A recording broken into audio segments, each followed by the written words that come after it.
Hello there, Internet. It is I, Tank Top Douche, coming at you with yet another Legends of Runeterra video for you guys today. Again, you know, like it's I know it's getting repetitive, but it's like over 40 degrees here in Spain, Celsius, in case you're wondering. And that's a lot, you know, at least for me. So I don't really have much of a choice. I'm sorry about that. Nonetheless, we have a new video today that I'm gonna be talking about the new cards that would release. I was thinking about going for a gameplay video, but there's a lot to talk about, and honestly, I thought we were getting a new champion today. You know, I don't know exactly what the reveal format is, but you know, it made sense for a champion reveal to happen today on Friday, but I think it's happening on Saturday instead. So what we're gonna do is we're gonna talk about the cards that have been revealed these last couple of days, because a lot of them reinforce old archetypes, you know, in a way that the World Waker expansion also did. And I'm really excited to talk about them because there's a lot of really cool shit, and I love this. I think the Legends of Runeterra expansion, or not expansion, the card pool, English, is so big, and there's so many archetypes that there's just so much to empower, so much to enhance, and that we got some really sick Shen support that I want to discuss. I think out of these two reveals, today's package is a bit more impressive than yesterday's, which we're going to talk about as well. And without further ado, let's just, you know, not really react. We're not 12-year-old reacting this. We're 12-year-old reviewing instead. So let's actually do that. So just making sure I'm actually recording. All right, let's talk about the new package here. We got, first of all, I'll be talking about the Husks shortly, because there's like a lot of them, but not really that much to say about them, and I'll get into that shortly. But we're gonna go with, we're gonna respect the authority here. We're gonna go with the actual order. You can see my mouse, right? Okay, there we go. First of all, we're gonna talk about the new Focused Demacian spell, 3 mana, Royal Decree. I don't know if that's the new, no, that's not the new 8-drop. That's actually King Jarvan III, I believe. And the spell says, give a lot of focus spells this expansion, by the way, which is not something, we're generally used to seeing the focus tag on very cheap, like 1 mana combat trick sort of spells and stuff, or stuff that we generate, but not like in the actual card pool as something heavier. So that's an interesting design direction.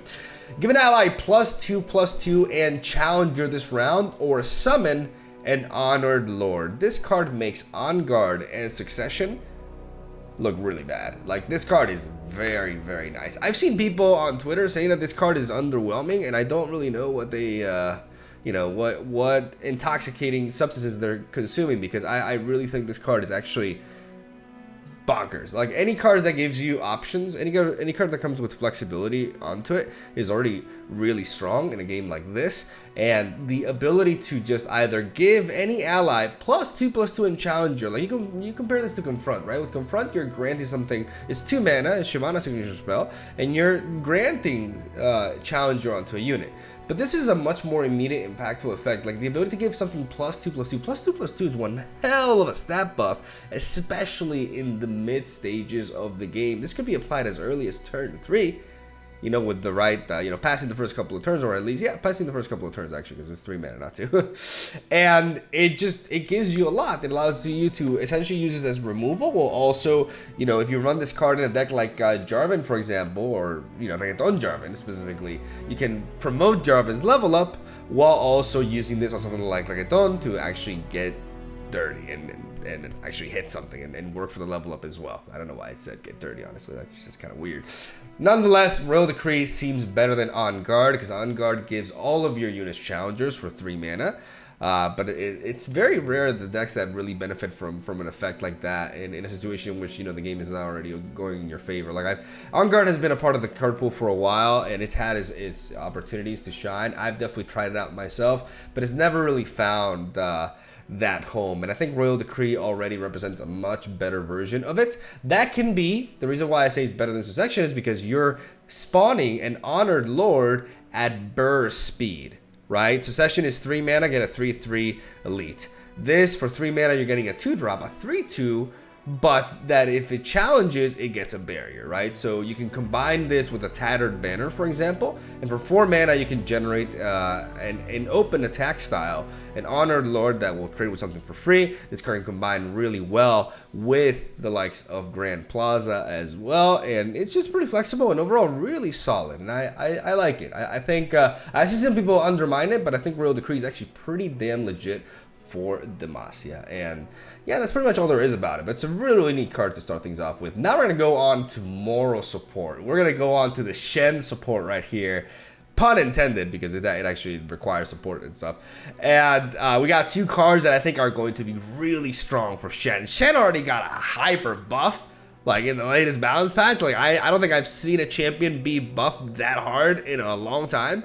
I uploaded a video about Shen recently, and I think Shen Jarvan with these 2 cards is gonna be way over the top, man. Like, it is amazing. First of all, we're getting the first ever potential 2-mana barrier spell.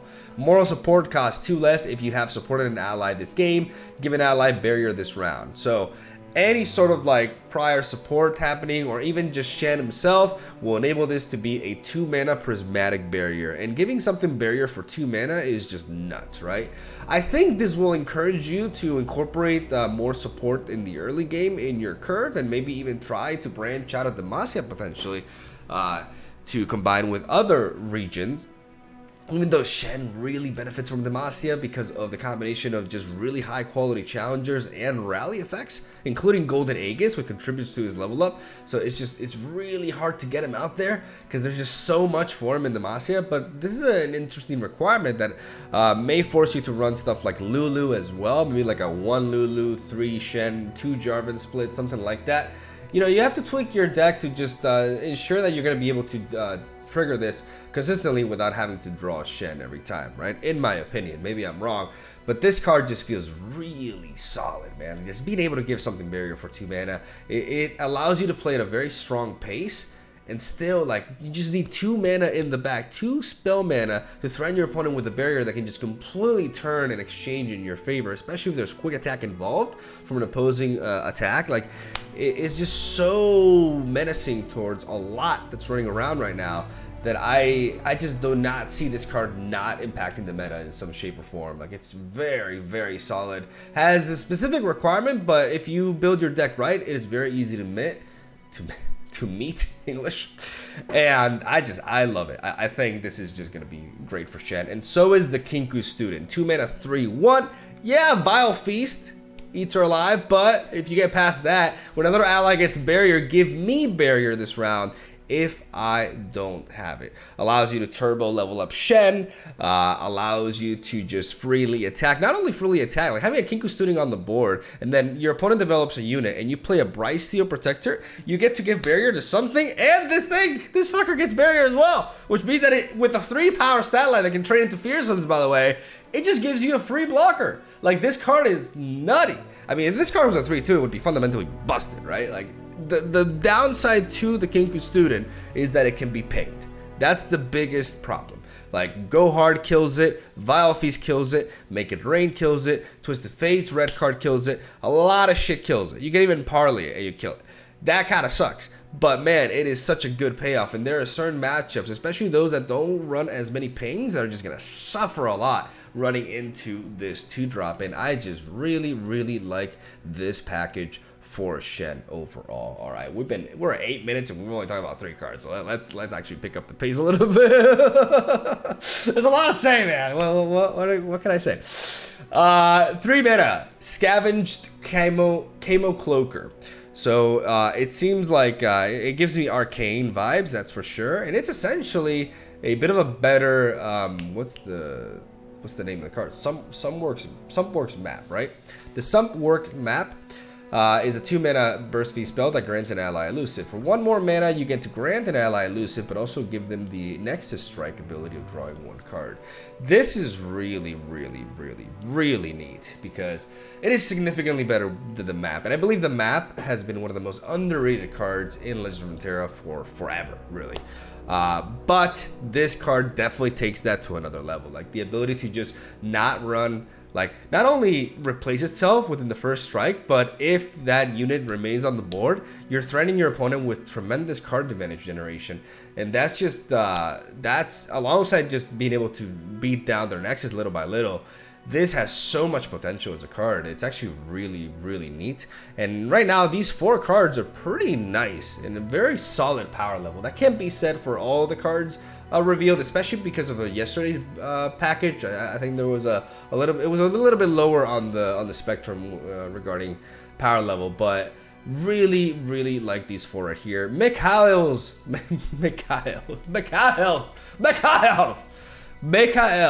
think that's how you pronounce it. Mikhail's blessing is Jesus.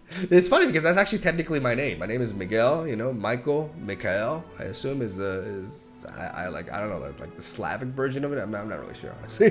but I think it's a variant of my name, and I can't really say it. The blessing, M blessing. Mikhail's blessing is a really cool card. I got some good pointers here for this one. Like 3 mana burst speed target spell, right? That grants an ally +1/+2 and removes all negative keywords from it. You're cleansing it, right? You are removing all the bad from it. And obviously this could be effects like stun, right? That is actually a keyword that you can remove. And any other like negative effect, like a silence, for example, can be a counter to a silence. But what's really cool about this card, in my opinion, is that it also removes, or at least it should remove, ephemeral. And the fact that it removes ephemeral is a pretty big deal because, for example, now if you combine targeting with Shadow Owls, you can play the Dark Water Scourge. You can pass the first couple of turns, right? And then on turn 3, with 3 regular mana and 3 spell mana, you drop Dark Water Scourge. You attack and you bless it. And as you bless it, you have on turn 3, you have a 6/7 with lifesteal that just auto wins against any aggro burn deck, amongst other things. Like, it's pretty crazy, right? This card can combine with Fading Memories as well. You can duplicate any follower, and then you can ring your bell, and all of a sudden that follower is staying there for good. Like, the fact that it removes ephemeral is really... It's really, what's the word I'm looking for here? It's really cheeky. Yeah, that's the word that I want. It's really, really cheeky. And there's a lot of cool things you can do with this. And I'm going to be excited to, let's just call it Miguel's blessing, Let's just be that narcissistic asshole, Miguel's blessing is very promising, and I definitely want to mess around with it. Then we got the Husks, let's go over them real quick. We got the Hardy Husk, the Fading Husk, the Desperate Husk, the Stubborn Husk, and the Enraged Husk. For Demacia, Ionia, Noxus, Freljord, and Targon, respectively. As we have a few more of them here, I believe. There's like one more, the Warded Husk here from Shurima, which we talked about the other day. These are not a part of the pool, in case you're wondering, because they're lacking these gems. This is a common gem, this is a rare gem, and then we have an epic gem right here with the Frozen in Fear. But that is not a thing in the Hardy Husk, which means that they are generated by something. There's going to be a card or several cards that generate these, and maybe it's going to be a random one, or maybe you're going to be able to choose between different regions, something. It is I've seen a lot of people say that these are, representing tools for, or somehow are a part of the Evelyn package, which would make sense. They do kind of like give you off this zombie, Omega zombie simp vibe, right? Like they're really simping for something, and they're like suffering and also in an eternal stage of like, a bit of like an alternation between suffering and pleasure. It's just really strange. I'm not really sure if they're happy or not, but what's pretty clear is that their days are numbered, and probably have something to do with some, undesirable pact with a demon or something, and that's essentially what they're giving up their lives for. So you can have 1 more health and a keyword. Definitely, that's what a life is worth. 1 health and a keyword. that's it. So not much more to say about them. They have different keywords depending on the region that they are, but everything else about them is exactly the same, and we will have to wait and see a little bit more, and to see exactly how they play out. I'm not going to talk about more about them because there's just not much more to say than that. So let's move on, and this is the batch that was released yesterday here. We got the Frozen in Fear, definitely the most interesting card out of the package yesterday. A 4-mana Freljord spell that says Frostbite and enemy. And it's slow speed, by the way. It's a slow speed spell. Like with Frostbites, we either get them slow or we get them burst. I don't think we ever get them fast. For good reasons, actually. Unless unless you send a Winter's Breath, which is pretty sick, by the way. I haven't done that in a while. So, frostbiting an enemy, summon a Rime Fang pack. We know what the Rime Fang pack is. It's a 1/1 with Overwhelm, and you're granting it +1/+1 for each time you frostbitten enemies this game. So, another frostbite tool for Ashe Senna. Well, Ashe Senna could be a thing, but Ashe LeBlanc for the most part.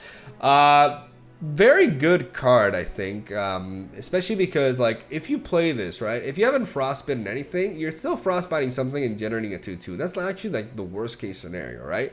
Which is essentially, like, a worse version of an Icevale Archer, right? Like, you're paying 4 mana, you're getting a 2/2 Overwhelm, and you're frostbiting something. Like, it's essentially how the Icevale Archer works. The thing is, once you've gotten some frostbites rolling, like, it really does play out like another version of an Icevale Archer that gives you a really solid body. Like, once you've, if this is like your 4th frostbite, all of a sudden you have a reputation target as well. You have a unit that as soon as it starts smacking, it's going to enable all of your cool reputation cards. And, yeah, it's going to be really neat. So, I like Frozen in Fear quite a bit. Regarding the rest, I mean, Cracking Ice is interesting, right? I think it's definitely got potential and stuff like Ashe in the sense that you can use it right before an open attack, right? When the attack token is going back to you, and it can allow you to preemptively like frostbite something, kind of like sapling toss mode, right? And obviously the perk of this spell is the fact that it's so cheap. I think it has even more potential though in like a Shadow Isles Freljord sort of like control deck, maybe any sort of control deck that wants to like find cheap ways to stall out turn. Combining this with stuff like Vengeance allows you to really, make good use of your mana. Like you can use a Vengeance and then have 1 spare mana and Cracking Eyes the other big scary unit and buy yourself a lot of time in that sense. Like tempo wise, it may be the kind of card that these sort of reactive decks needed, and I think that's where Cracking Eyes is more promising than anything. So that's where I'm gonna pay a lot of attention to this card, because it could have big implications for the meta. It could in a way bring certain variants of control decks back into it, just because of the ability to blend in with other more expensive sources of AoE and removal, and allowing you to stall out the game. Like that's where I really see it, because it's the fact that it's just 1 mana, right?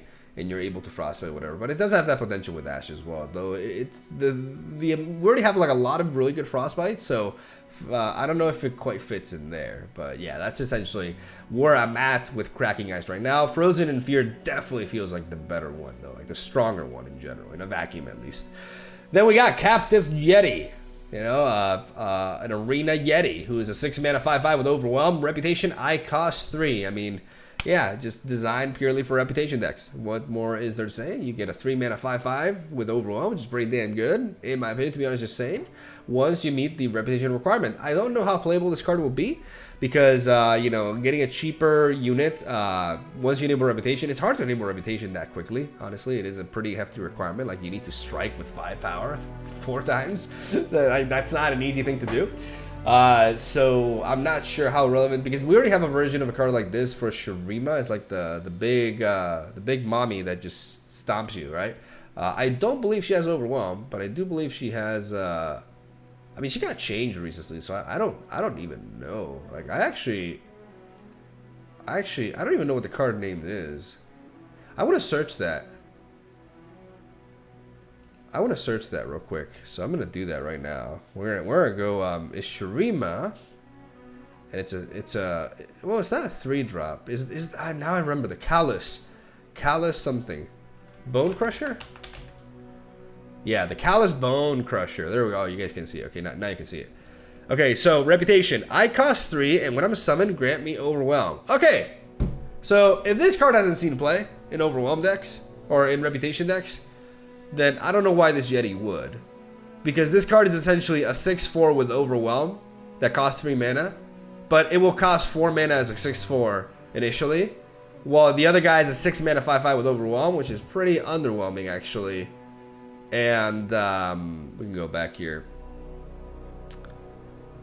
And yeah, like it has a bigger like cost reduction, but then you end up with pretty much the same unit, like a 6/4 Overwhelm for 3 mana. I'll take a 6/4 Overwhelm over a 5/5 Overwhelm, in my opinion. getting a little bit of extra damage in there. So if Callous Bone Crusher isn't really a thing, then I don't know why Captive Yeti would be, right? That's where I stand at right now. And the same can be said about Solarius Stellarcorn. Solarius Stellarcorn is just kind of a card that is not really providing much new. It's just kind of like a different version of the recent Stellarcorn that's also 5 mana that got recently buffed. Like it's actually a 5 mana 5/6 that heals an ally and your Nexus for 3. And this, instead of healing your Nexus, is healing all of your allies 3. But their healing health in Legend of Runeterra is not nearly as good as you would think, because a lot of times in exchanges, you know, like units just kind of like die, right? It's hard to find really good value with this. Like this card obviously is meant to be in not really Daybreak decks, I would say. Like I would say the good old Tom Ken Shiraka decks, right? Like it does come in and it heals a lot, right? But I still don't know if I'd rather just play, I don't know, like maybe the Telstone that can give me Wish in that deck. Like I just don't see a spot for Solarius Stellarcorn. It's just kind of like a random addition that doesn't really feel like it's doing anything new, and it's also not doing anything, because it doesn't have to be new, right? There's a lot of stuff here, like most stuff here that's not doing anything new at all. But it's also like not doing anything great, and that's a bit of an issue. So yeah, that's where I stand. The rest of the cards we've already covered. Like still really hyped about these. Like I think Trifarian Training Pits is insane. Obviously the Yasuo boat is just like holy mother of God, right? We got Lord Eldred, which I'm also really excited about, and the Wallclaw's Ferocity, which I'm excited and also afraid of a little bit, and of course the Kaisa package. So still looking great. Love the Shen support.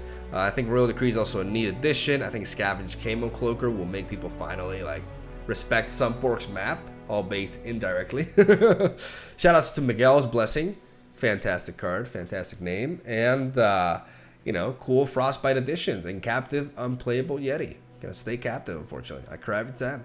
That's essentially where we're going to leave this at. So what do you guys think about the cards? Do you agree with my takes on them? Do you think differently? Let me know in the comment section down below which one you're excited for the most. And I guess tomorrow we got some 12-year-old reaction to a new champion, as we are 5 days away from the new expansion. How about you? But I'm ready. Mom spaghetti. I'm going to stop rambling. Because at this point, I'm just talking nonsense. Thank you guys for watching. Hope you enjoyed. Have a solid day. I'll see you tomorrow.